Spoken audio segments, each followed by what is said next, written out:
আজিলৈ অসমত elementary school ৯,৮০৫খনে জন্ম হৈছে, সেকেন্ডাৰী স্কুল ২১খন জন্ম হৈছে আৰু 166 নতুন কলেজৰ জন্ম হৈছে, ৬খন ৭খন কৰি বিশ্ববিদ্যালয়ৰ জন্ম হৈছে।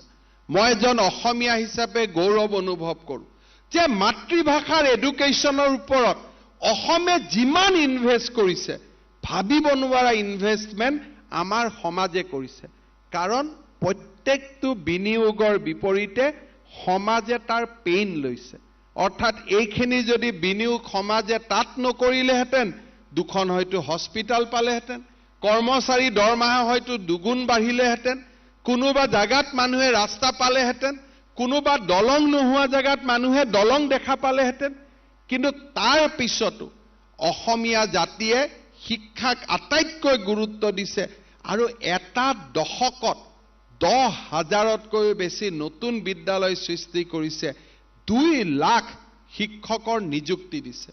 আমাৰ কিছু ৰাইজৰ মাজত কেতিয়াবা ভুল ধাৰণা হয় যে মাতৃভাষাৰ বিদ্যালয়বিলাকৰ ওপৰত গুৰুত্ব দিয়া হোৱা নাই নেকি।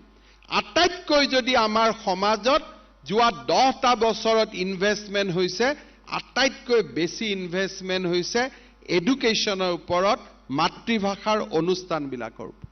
আমাৰ মাজত যদি কোৱালিটি টিচাৰ থাকে, কিন্তু আমাৰ যদি শিক্ষানুষ্ঠান নাথাকে, আৰু শিক্ষানুষ্ঠান আৰু শিক্ষক থকাৰ পিছতো যদি ছাত্ৰ ছাত্ৰী নাথাকে, সেই শিক্ষা ব্যৱস্থা সফল হ'ব নোৱাৰে। তেতিয়াহ'লে আপোনালোকে ভাবি আচৰিত হ'ব যে যোৱা 10 বছৰত অসমৰ শিক্ষা ব্যৱস্থাই নতুন কিমান শিক্ষক পালে। ৰাজহুৱা শিক্ষা ব্যৱস্থাক শক্তিশালী কৰাৰ বাবে আৰু বিশেষকৈ আমাৰ মাধ্যমিক বিদ্যালয়বিলাকক শক্তিশালী কৰাৰ বাবে আমাৰ ৰাজ্য চৰকাৰে যিমান প্ৰচেষ্টা লৈছে, ব্যক্তিৰ পৰা ঊৰ্ধত গৈ যদি সমাজ হিচাপে আমি কিমান পেইন লৈছো ফৰ দ্য এডুকেশ্যন, আপোনালোকে ভাবিলে আচৰিত হ'ব যে 11 চনৰ পৰা আজিলৈ অসমত 2 লাখ নতুন শিক্ষক শিক্ষয়িত্ৰী নিযুক্তি কৰা হৈছে। প্ৰাদেশিকীতই হওক, নতুন নিযুক্তিয়ে হওক। আৰু সমসাময়িক যদি ভাৰতৰ কোনো এখন ৰাজ্যত যদি এই 10 বছৰৰ তুলনা কৰে, কোনো ৰাজ্যতে 2 লাখ শিক্ষক নিযুক্তি হোৱা নাই। ৰাজহুৱা শিক্ষা ব্যৱস্থা আৰু অসমীয়া মাধ্যমৰ শিক্ষা ব্যৱস্থাৰ ওপৰত যোৱা 10 বছৰে যিমান অসমৰ সমাজে ইনভেষ্ট কৰিছে, তাৰ কোনো তুলনা নাই।